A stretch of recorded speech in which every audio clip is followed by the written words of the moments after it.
Okay, I think we're ready to get started. So, hello everyone, and welcome to the webinar, Protecting the Life Cycle of Regulated Tokens. Um, these are strange times, so first of all, I sincerely hope all are safe in the comfort of their homes. And on a personal note, I was actually clean shaven a few weeks ago, but decided to hold off for now. And hopefully we'll get to meet in person shortly, and I might look a bit different at that point. So with that, let's move on to the webinar. So the automation of financing is really rapidly gaining traction now from slow, complex processes that can often take days to transact to really almost an instant and far more efficient transactions. And one of the areas we're dealing with today is security tokens. And by a security token, it's those tokens that are really underlying, there's an investment asset underneath. So if you think about equivalent to stocks, bonds, funds, or real estate investments, as opposed to Bitcoins or other kinds of cryptocurrencies. And today, while there are billions of dollars, which sounds like quite a bit in security token offerings, we're really just at the tip. If you think of where really the size of this market is, worldwide, there are literally, $54 trillion in securities. And perhaps now, it's a little bit less than it was 2-3 weeks ago, unfortunately. And that's not including plus all the bonds, other financial instruments, real estate, et cetera. So the market is absolutely enormous of where we're heading, which really makes protecting the digital assets absolutely critical.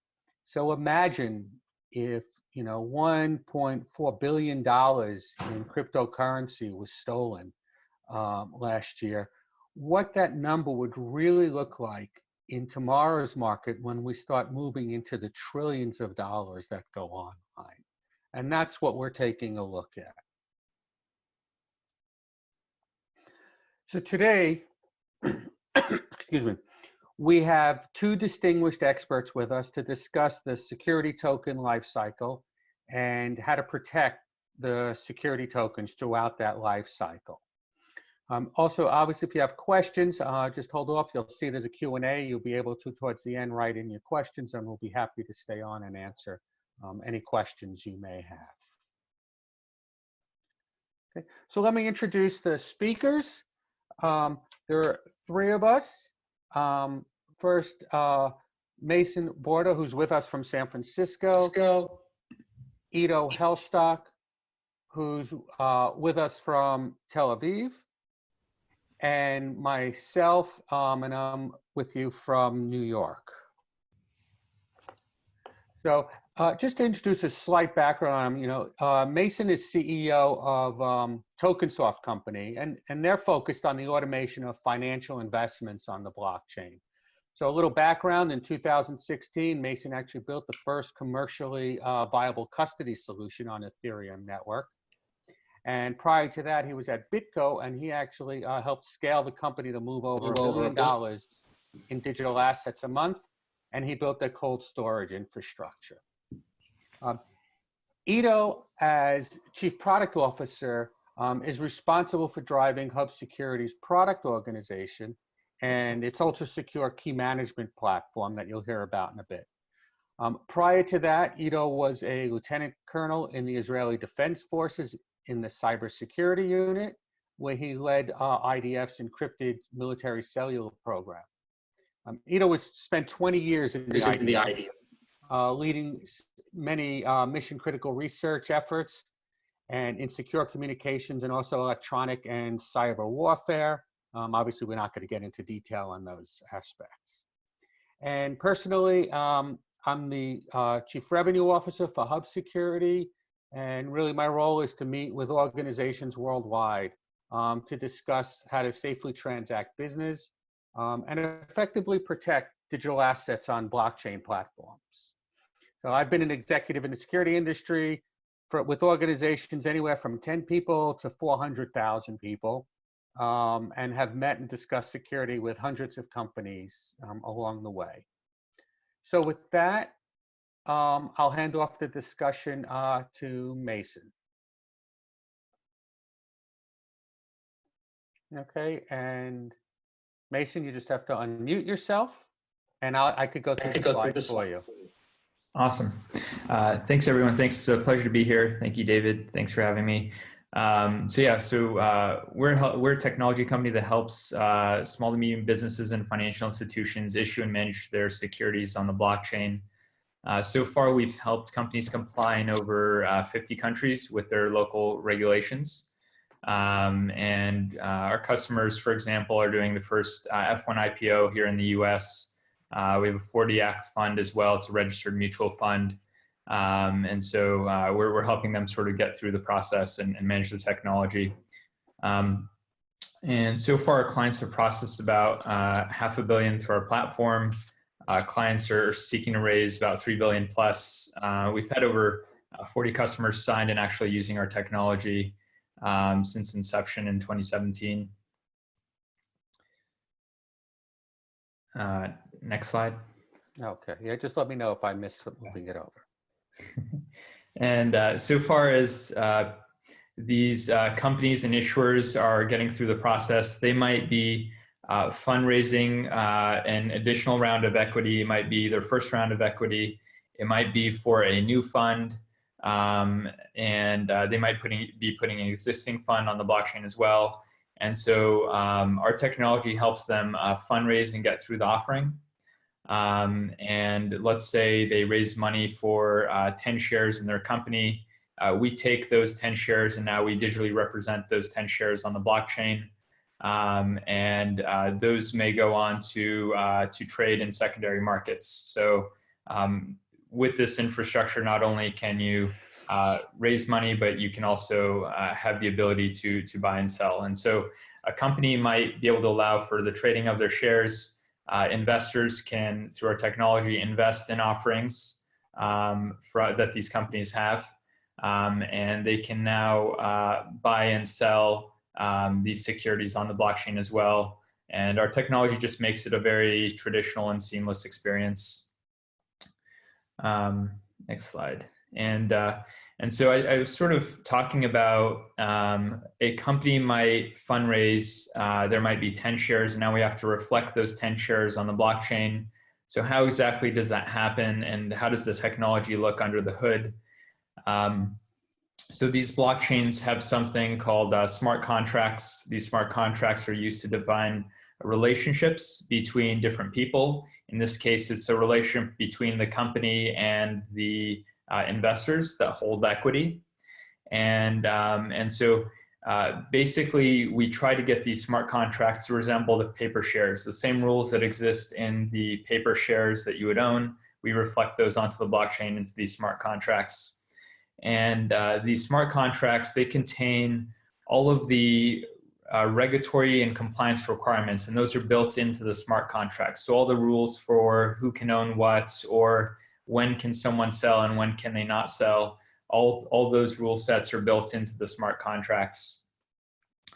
And the reason security sort of comes into play here is we're using the traditional blockchain wallets to deploy the smart contract and to administer it on an ongoing basis. And so if a new investor comes in and buys a new share, they now have to interact with the smart contract, and we have to make sure it happens in a secure manner. If the rules and regulations around the shares for a company change, an administrator has to now come in and to administer the smart contract and do so securely. Let's go on to the next slide. Yep. And so in these smart contracts, what are all the different actions that are possible? And so you may need to authorize an investor to purchase a share, or you need to authorize a new investor interact with the company. And so these smart contracts can authorize new addresses to participate and interact with the shares of a company. It's not a completely public network. It's more of a permission network that we use for securities on the blockchain. The other thing, the other action that's possible with these smart contracts, for example, is the ability to freeze someone's shares. What if someone loses their wallets? How do you set up a process to perhaps investigate that situation and to correct the issue by putting the shares into a new wallet? So the abilities to freeze an address or freeze someone's shares, to revoke their shares, and to reassign them somewhere else are all things that are possible in these smart contracts as well, just to make sure that every action that occurs traditionally in the financial markets today, we can also reflect on the blockchain. Let's go to the next slide. And to enable all of this, obviously, there has to be certain permissions on the smart contracts, just like on paper contracts. Not everyone in the company can sign on behalf of the company. It's usually the CEO or someone that's authorized and delegated to sign on behalf of the company. And so we have something similar on the blockchain as well. So with these smart contracts, there are owners, there are administrators, and there are investors as well. So the owner is usually the issuer. They can assign or revoke administrator access and to also participate in the actions that we mentioned on the previous slide. And then the owners can designate administrators. And so in this case, we have Tokensoft. We have a transfer agent called DTAC owned by Tokensoft. That is the registrar and the transfer agent that is managing the shares of a company on behalf of the company. And then there's the issuer or the company that is the one that's actually issuing the shares, whose equity is being sold to investors. And so in this case, the transfer agent is the administrator, and they have the ability to do all those actions I mentioned on the previous slide, like authorize new investors, freeze shares and revoke shares, and then reassign them somewhere else if necessary. And then investors, they don't have, for example, signing authority on behalf of the company. And so investors solely have the ability to buy and sell the share in the company. And they might be retail investors, they might be institutional investors. And so this is why sort of cybersecurity is sort of at the forefront of what we're thinking about, is because being the owner of the smart contract carries a very high level of risk. Being an administrator is a medium level of risk because the owner can always revoke access of the administrator. And so just like in a traditional company, the CEO can always revoke access or signing authority of anyone else.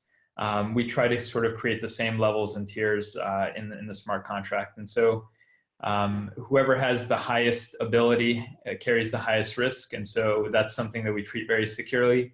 And then someone that has sort of a medium seniority in this tiering is sort of the second tier of risk. And then investors, the way we designed it, there's no risk to the investor. So cybersecurity matters less for the investor than it does for the other two.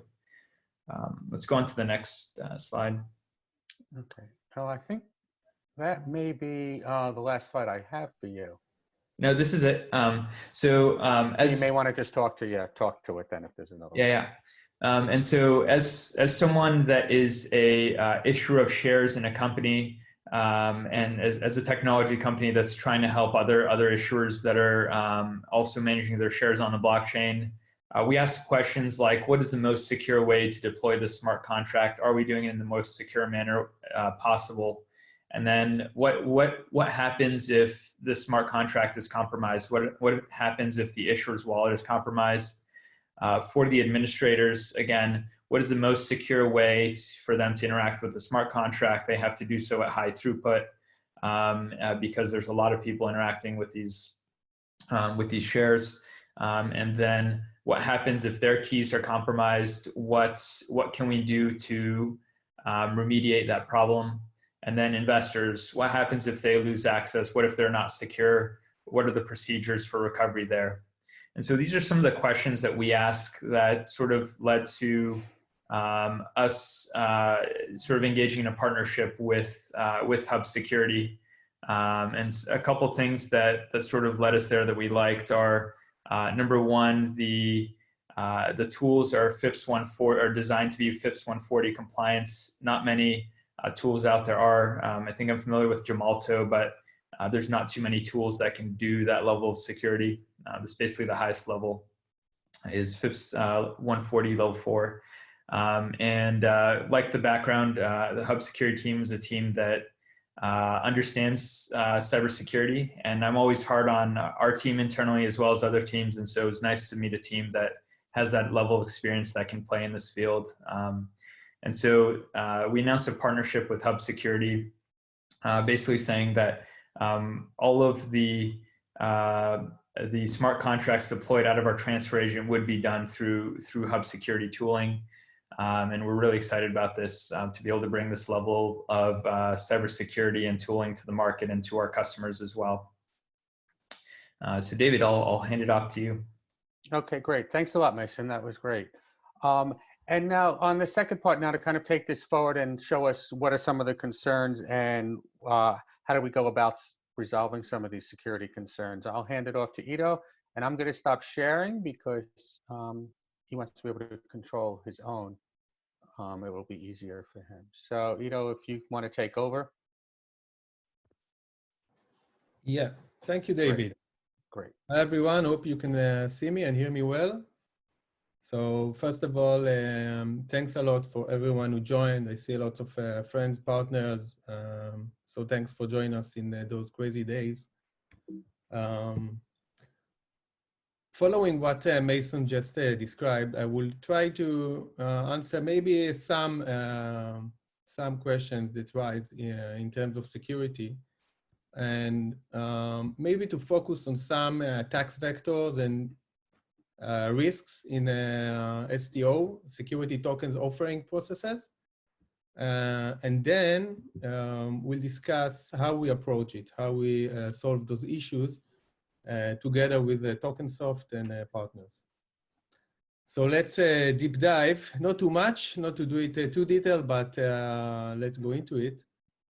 So as Mason mentioned, the processes becoming regulated and complex. So there are certain roles, owners, admin, investors. There are lots of functionalities like KYCs and whitelisting. It's a way to make sure the public address of the investor go to the blockchain. There is a lot of functionality related to token supply management. You can ban, mint, revoke. So there's a lot of functionality and lots of phases, starting from the smart contract deployment and ending in the token distribution phase. So lots of processes, lots of complexity, adding to it the needs for automation and scaling, increasingly raising the bar for cyber attacks and private key breaches. So as you can imagine, cold storage or offline solution are not valid in those use cases when you want to enable automation and scaling. So there is a different approach, a different requirements to enable one, private keys secured, but both you want it to be online and available whenever you need it. So the issue is, of course, what happens if a hacker goes and get access to those private keys. So eventually he got full control over your business, and that's something that might be devastating. Let's take, for example, a smart contract deployment phase. So it's basically like you are writing a code, a software that manages all your business. So it's like you are building a software for to flight an airplane or cruise control, and you want to be 100% sure that from the moment you wrote the code you tested it, you verified it, you sign it, you want to be 100% sure that that software went into the airplane, and if someone in the middle tampered it or changed even one bit, the plane can crash. So it's much of the same here, but with the blockchain. So there is the data, there is the code that needed to be verified, compiled into binary, and being signed. And that process is extremely sensitive and can harm the business critically. So this is one huge risk in the process, and all those processes, the KYC, the token supply management, are eventually finished in private keys that sign data that goes to the blockchain, the smart contract. So this is one. Second risk, or second vector attack, is fraud. So most of the hackers or sophisticated hacker will not go straight to hack the private key, because most of the organizations, such as banks, know how to protect those pretty much good. So what they will do in the attack vector will be to get access to the authentication keys, literally steal the identity of the owner or the administrator of the STO platform. And what they will do now, they will be able to generate a falsified transaction, build it as their own, and generate it through the approval and process from the server or from the laptop of the user, through the whole process and to the blockchain. And no one will stop it because you have the authentication keys. So that's what will do a hacker which is not so sophisticated. The sophisticated one will get into the network, and they will try to understand the policies of the company, the signing rules, or the authorization flows. And once they land it, because usually those policies and rules are kept on non-secure servers, PCs on the cloud, which is known as non-secure. So what the hacker will try to do is to, in one case, he will try to build a transaction that will bypass the policies and the rules. And then he can build like thousands of small transactions to bypass and go under the radar.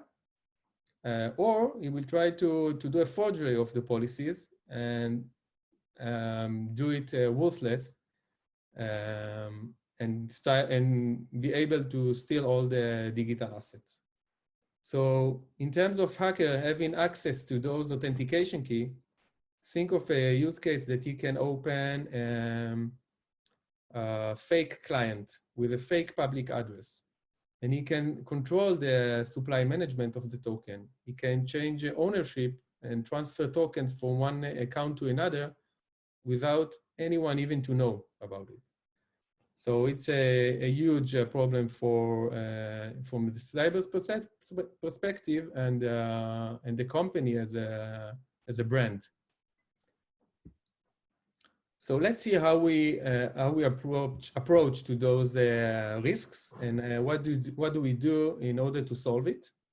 So basically, as a statement, when we are approaching to analyze the cybersecurity threats and to provide solution, we basically assume that the network is hacked. So it's not only the network, it's the PCs, it's the cloud, it's the mobile devices. We don't trust any external software or commercial hardware, which is not our dedicated hardware.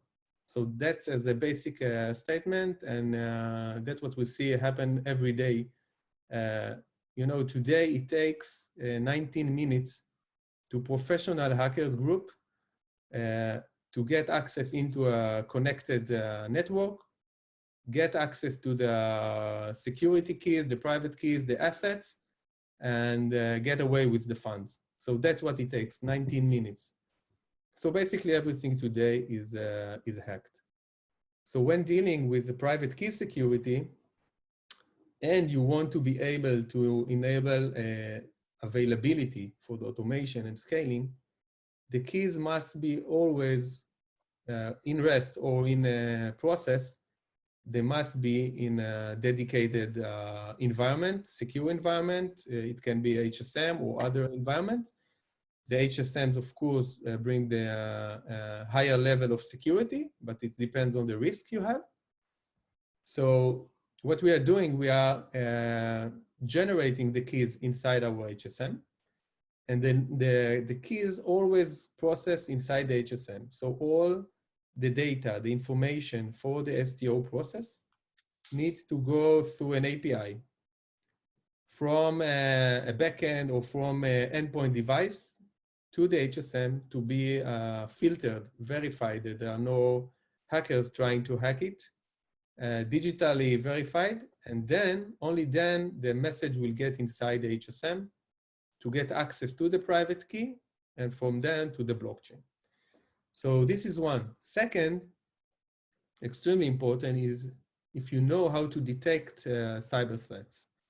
So you need two things. One, to detect the cyber threat and respond immediately to eliminate risks. It goes for remote attacks and for physical attacks. So you want to be sure that if someone's trying to hack your devices or to open them, irradiate on them, do whatever it's trying to do in order to get access to the keys, or even trying to burn a new code inside your device, you need to be able to detect it and eliminate the risk. In our case, we are not just wiping the keys to make sure no one gets access to the secrets. We are physically burning the chips. So we are taking it to the extreme. In use cases that needed it, we can verify that no one, even if it's open the enclosure, can get any leftovers of keys that were wiped. So it's a total burn. And that's something unique we are doing these days. Second issue is fraud, as we discussed before. So here there are several things. One, because we don't trust anything that runs outside of our devices, we cannot trust backends, we cannot trust mobile application. So how to prevent remote access to the authorization keys? So we keep those keys inside our small device, which is handheld device. We called it a mini HSM. It's a miniaturized hardware secure module, which enable two major things. One, we know for sure that the key is always in a dedicated hardware, which is separated from the internet or hacked devices or non-secure devices. So all the processing with those authentication keys goes inside the mini HSM. And secondly, to prevent fraud, we can make sure that what is seen on the small screen, the secure screen, this one, is eventually secured, and that's the data that at the end of the process will go to the HSM and to the blockchain. So for example, in STO process, if there is an owner that would like to, or issuer that would like to do a very sensitive operation like revoke or burn tokens, so he would be able to use that device, which is always connected through mobile devices or through PCs or other networks, securely to generate a secure message to the HSM. That's way how we verify that there is no man-in-the-middle attack. No one from the external network can change the data because the identity keys are kept inside the hardware. And point number 3, it's the policies and the rules. So as discussed before, It's not enough to have policies and rules in a non-secure server. What you need is security. So a hacker is trying to understand and learn the policies and the rules and trying to go beneath the radar or change them. What you need here is to secure it in the highest manners. We are securing the policies inside our HSM secure enclave.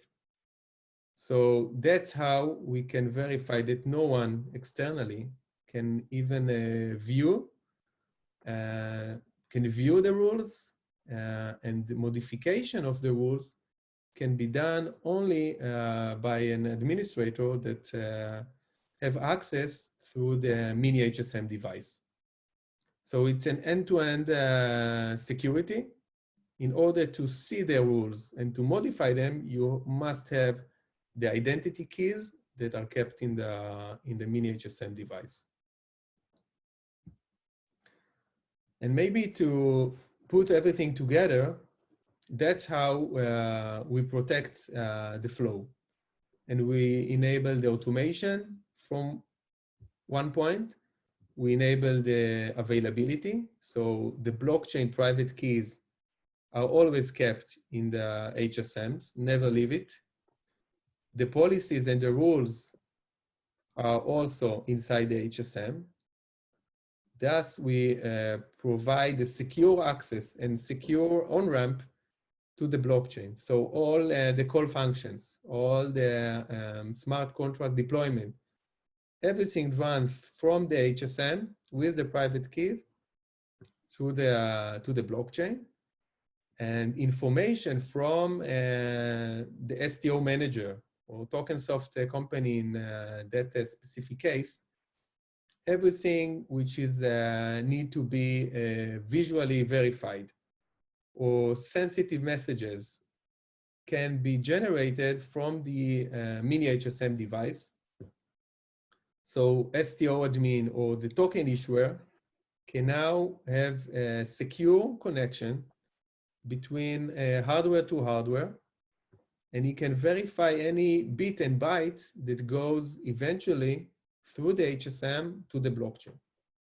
So in that case, you can be 100% sure that the message that you sign as an administrator or owner is generated online without any fear or man-in-the-middle attack that can happen.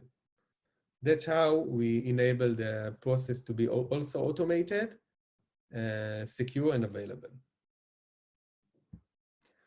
So maybe to put it in a broader spectrum, so we've built general purpose devices, one for the client side or the administrator side, and one to the company side that holds the assets or the keys. Everything is connected.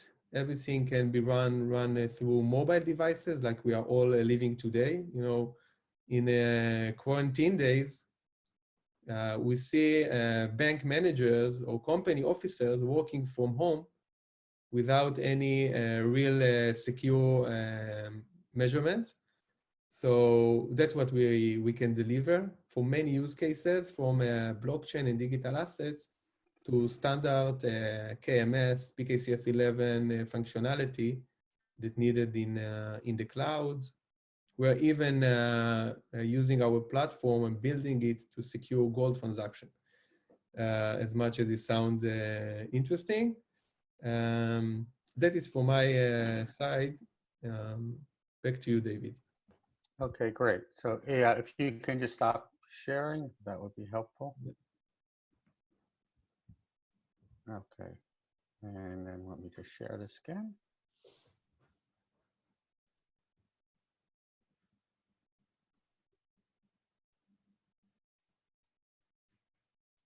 Okay, thanks, Ido. That was really very good and informative. So, to summarize, you've really heard, how security tokens, a little bit about the life cycle of security tokens and how they can effectively and manage lifecycle. And if I can provide at least a little bit of a promotion, that's effectively what Tokensoft and Hub Security really do so well together and actually seamlessly to customers. So Tokensoft, it summarizes, really helps the investors issue, trade, manage the entire life cycle of those assets. And Hub Security is dealing with protecting those assets throughout that life cycle with its hardware security platform. And it's really focused on three core things. One, you've heard, it helps protect the keys, which is critical, the associated processes around those keys, and the policies for actually using them as well. So with that, hopefully that was informative. And what I'd like to do is at least open it up for questions. And we'll take the opportunity be able to write in. Let me just see about showing the taking of the question. And so we have a number of questions. So let me I'll go down the list and just keep answering them in. But one of them, and I think it'll be inherently obvious, Mason and Ido, which one of you may answer each of these. Mm-hmm. So the first one I have here: if keys are destroyed, stopping a hack, how do you recover the asset? Yeah. And, Ido, maybe you want to take a pass at that. Yeah, great question. Thanks for that. So when we wipe the keys or burning the chips, there is a procedure to recover the assets. So there are the alternative, the known alternatives, like, writing seed or mnemonic on a piece of paper or metal, or split them into several pieces. So you will always be able to recover assets. And there are electronics way to encrypt it and split it into several pieces, like physical pieces. And there is the online option. So you can recover the assets in an external site, can be online or offline site, to enable to recover your assets. Okay, thanks. Next one, we're just reading down the list. What are the functional and technology differences between cryptocurrencies and securities on the blockchain? I think, Mason, that might be best for you. Yeah. So obviously the blockchain has been in production for a while as a concept. So Bitcoin was the first blockchain, and the blockchain that we use now is basically a public blockchain that's being adapted to facilitate securities. And I think one of the things that people tend to forget is that a lot of the technology that provides functionality to cryptocurrencies as well as securities is generally the same. So there's still a blockchain, it's still decentralized, there's still private and public keys that authorize transfers.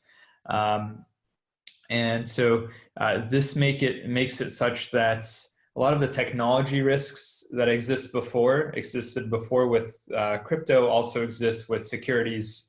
And so I would say the functional difference that's completely different is that cryptocurrencies are completely permissionless. No one has any control over them. With securities, we do have to build in that control, because now we're packaging the blockchain into securities regulations. And obviously, if you're a company issuing your shares on the blockchain, you don't want people to just run away with them. You have to know who everyone is. You have to authorize them to invest in your company. And so we have to create sort of a permission system. And so those are the things that are different. In terms of cybersecurity risks, they're all still the same. People can still get hacked. And so we want to still, from a risk perspective, treat it the same. Okay, great. Actually, that's pretty helpful. Good. Here's one. Actually, I always have this question off myself, but it says, why choose an HSM over an MPC solution? And maybe, Ido, you just want to take 2 seconds and explain what they mean by MPC as well. Just in yeah, so that question is asked from time to time. MPC, it's a multi-party computation, which is relatively new in the market, new algorithms. We are going into HSM in several reasons. One is the trust in the market.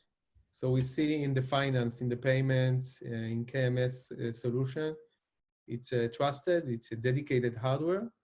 So in terms of regulation, insurance, and risk, the risks are much less, especially when we are talking about securities on the blockchain.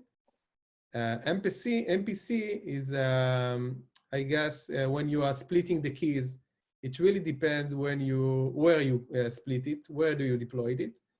So eventually it's a software. So thinking of it, if you are splitting keys into a non-secure environment, so sophisticated hackers can hack any environment which is not secure, dedicatedly secure, and eventually get access to enough keys, splitted keys, to create a transaction. To conclude, I would say it really depends on the use case and the risk you are willing to take. That's it. Okay, great, thanks. That's helpful. And just, you know, I know we're running up against the time, so the time, just want to thank you for attending. Any questions, of course, feel free to contact us. And for all others, I stay on and we'll just go through the questions, you know, for now. And, you know, we have a few more questions left and we'll answer them. So feel free to hang on. One brief question. It says, David, in what phase of development are you? I'm assuming that's intended to mean from a hub security platform. Where are we in actually building out the solution? So from that perspective, the solution is it's been a product. We've been in business for 2 years. And selling it, we have a range from that perspective. So it is full production that we use into production at the same time. Let's see, jump down here. There is one question here, Mason. It's in, what are the advantages of having securities on the blockchain? So I think some of that came across, but maybe you just want to touch upon that again, because I think that's a critical piece is why a company is moving forward with putting securities on the blockchain. Yeah, so now that we can use smart contracts to sort of enforce these rule sets that exist in traditional paper contracts, we can automate a lot of the transactions that are happening. So we can basically prevent unauthorized transactions and allow automated transactions to happen. And so we're sort of able to engage in preventative compliance. So traditionally you would have to have several sets of lawyers review all this paperwork before a transaction could happen. And now we can automate this, and either it's allowed to happen based on who's trading or who's interacting with the securities, or they're simply not allowed to happen. So the compliance level is a little bit higher. We think that, and I think the other thing is you can do sort of like real-time compliance. So what if someone is holding your security and tomorrow they're on a sanctions list? You can instantly revoke this now. By basically putting everyone into this permission network and knowing exactly who can transact with who, we do think long-term it'll lead to greater liquidity internationally and provide better connectivity with assets and investors globally. But in this sort of phase of development of securities, it's still largely a compliance problem that we're trying to solve. And so how do we automate the regulations internationally so that tomorrow this liquidity can occur? Oh, okay, good. And hopefully everybody is starting to see that. And I think we're just at the beginning of the curve of this taking off, from everything I hear and see. Next question. Are you able to tell me where I could find out more about the insurance policy you refer to with the HSM transactions? Sure. So one, let me just explain briefly, is there is an agreement right now that we have where anybody who uses hub technologies, they are actually pre-approved with a major insurance company for, as of now, it's roughly up to $400 million of theft insurance per HSM, so it means it's effectively unlimited. But this is for insuring yourself for self-custody if you're using ours. And normally it can take at least 6 months to go through the process. And if you use our technology, the risk management document is kind of pre-approved. So it can take just a few days to actually get the insurance associated with it. And it's actually theft insurance. I'll be happy to, if you want to find out more, just give me a call, contact me, I could tell you more about it. And then I could also put you in touch with the insurance agent as well. So you could get much more detail. And it's really, we can discuss it, but selling it and getting into the detail, the actual policy, you have to go through the insurance broker themselves. And we can do that. Let's see. Well, here's an interesting one, a little bit more technical, but actually I hear about this all the time. Maybe, Ido, I've been hearing about how quantum computing can make blockchain applications and digital assets unprotected in the near future. How do you deal with that? So while it's a fairly technical question, I come across this constantly. So, but I think, Ido, you're probably best to handle it. Yeah, people like quantum computer, apparently. So I will take two for answer it. First of all, when quantum computing will be here, everyone as a society will have a lot of troubles. But we are building our hardwares to be programmable, which means when the algorithms and mathematical crypto algorithms will be evolving, we will be quantum proof or future proof to enable updating online with a secure firmware of the over-the-air solution to enable updating the HSMs from our infrastructure, secure infrastructure. So in that time, when a quantum computer will be here, we'll be ready for it. And secondly, we are hosting in our HSM a TRNG, which is a quantum true random generator. So in that time, it's as a baseline in our HSM. Oh, okay, good. So it's basically ready to deal with that as they move there. Now, the time frame that we need to do that in, that somebody may need, may vary, but it's good to know that it's ready to handle that. Interesting question. And Mason, and you may or may not be able to answer this. I know the question is about, so are there already companies that you could name who are working live with Tokensoft? I know in security, there's always an issue about privacy and people frequently don't want to be named. Mason, if it's up to you, if you're able to name your and some customers. Yeah, I can name some customers. So I think some of the registered offerings, all that information is public. So ARCA funds as well as INX. Those are two of the ones where we're publicly announcing we're working with them. And then I think this question also might be around fund admins, because there's some admins that you can name. And so most of our clients are funds or asset managers. And so we do integrate with fund admins in the back. And so those are either direct integrations or we're meeting their compliance requirements. Those we can't name publicly. We don't have like agreements with them to do that yet, but we are integrated with some of the larger names in the space. Yeah, okay, great, great. I have one more. I think here, I'm just going down the list. That's interesting. I mean, what is your biggest challenge in the European market? It's funny knowing who asked that question. Well, one, the obvious answer is dealing with the virus, for certain. That's number 1, 2, and 3 right now, but I'm assuming you mean in more directly in European. You know what, that's interesting from both perspectives. I don't know, Mason, if you want to answer, take a shot at what you think it is in European, and I could take a shot at it from a security perspective.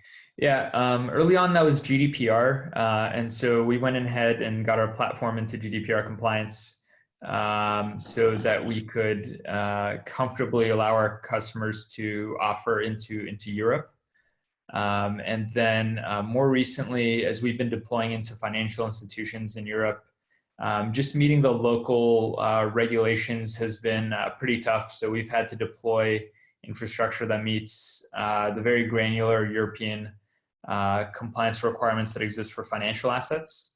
And that means like integrating into local HSMs, for example, or integrating into deploying into certain countries that we're allowed to deploy in. So we've had to reconfigure our platform, our infrastructure to sort of deploy into Europe comfortably. And I would say that was the biggest challenge, was just configuring the infrastructure to meet the local regulations. Okay, that makes plenty of sense. And I'll answer briefly from a security perspective.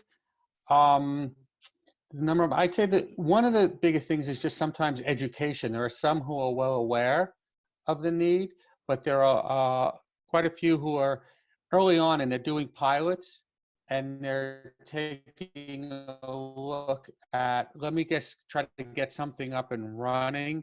And then they're looking at, okay, now what do I need to do to scale this properly? What's the infrastructure and what's the security that I actually need? And I have to take a step back rather than taking a look at it a little bit earlier. So we have an education process on that. And in that education is also to explain what really is necessary, that it's not just a matter of protecting the keys, but also taking a look at the securing the policies and the approval processes that go on, and taking a look at some of those aspects, as well as, besides just securing the keys, the processes and the policies too. So I'd say education in one sense is some of the toughest part. Okay, hopefully that helps. And I see we are running late, but so far, let me just check down here quickly to see that we've covered all. And by the way, if we missed any, just feel free to get in touch with us. We're more than happy to answer the questions. Development, GR.